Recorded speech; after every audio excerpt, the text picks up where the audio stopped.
Justement, on va écouter le préfet du Nord, il va nous donner les toutes dernières informations. Très rapidement, les forces de l'ordre, parce qu'elles étaient présentes et elles escortaient les supporters parisiens d'une part, avec une unité de CRS, et deuxièmement, le supporter lyonnais d'autre part. Chronologiquement, qu'est-ce qui s'est passé?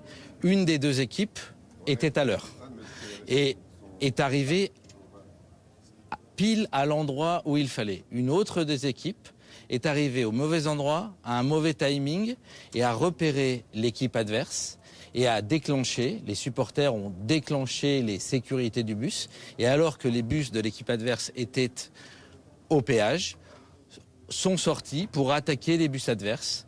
Le club adverse est sorti à son tour, suscitant l'intervention des forces de l'ordre. Il y a eu des rixes très violentes. Au moins 8 policiers ont été légèrement blessés. Plusieurs tirs de grenades lacrymogènes ont eu lieu. Mais l'ordre a pu être rétabli très rapidement, malgré des tirs de fumigène d'une des équipes contre le bus d'une autre équipe. C'était d'ailleurs les supporters agressés qui se sont, entre guillemets, défendus. Et ça donne un bilan qui est assez important quand même, puisque un bus a été incendié et 4 bus sont endommagés et devront être remplacés pour assurer le retour des équipes, des supporters de l'une des deux équipes. Comment vous expliquez un impact sur le début du match et une enquête va être, elle, ouverte par le parquet d'Arras? D'abord, je voudrais dire que là, nous étions dans la gestion de l'ordre public. L'ordre public a été troublé, il a été rétabli très rapidement.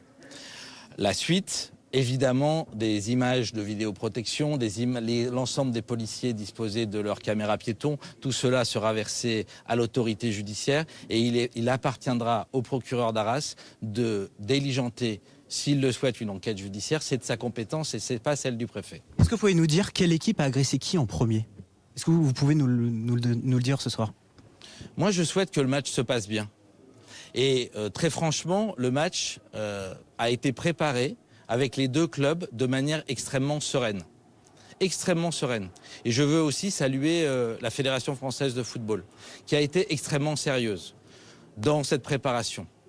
Nous savions que accueillir deux équipes de cette nature, ça peut être complexe. Surtout qu'il y a des contentieux. Nous savions, ainsi que d'ailleurs vous-même vous en avez fait le relais, que la division nationale de lutte contre le hooliganisme avait classé 5 sur une échelle de 5 ce match. Donc il y avait des risques. Il y avait des risques. Et il y a eu une rixe. Je voudrais aussi dire que l'ensemble de notre dispositif policier, plus de 1000 policiers engagés ce soir, de la lutte anti-drone a été extrêmement efficace. Le centre-ville de Lille a été extrêmement calme. Tout a été absolument calme. Et ce que je peux vous dire, c'est qu'il y a eu, de la part de clubs de supporters lyonnais, ils sont arrivés en retard et au mauvais moment. Mais en disant cela, j'appelle solennellement à ce que le match de football se passe bien.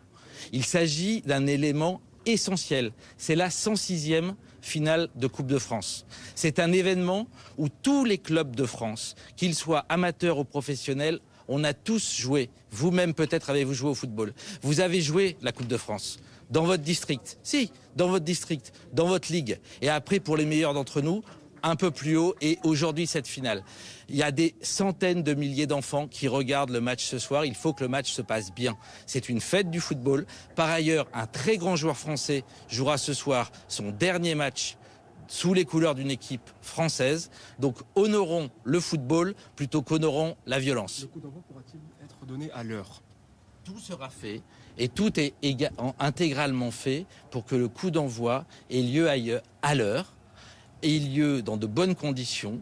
Et actuellement, les supporters des deux équipes, la très grande majorité des supporters des deux équipes sont dans les tribunes. Et je suis sûr que vos chaînes d'information sont en train de montrer des tribunes qui se remplissent et qui sont là pour faire la fête. Il y avait des dizaines de Lyonnais et de Parisiens dans Lille cet après-midi. Ça s'est extrêmement bien passé dans le centre-ville. Il y a eu ces incidents graves. Ils ont été réprimés très rapidement par les forces de l'ordre.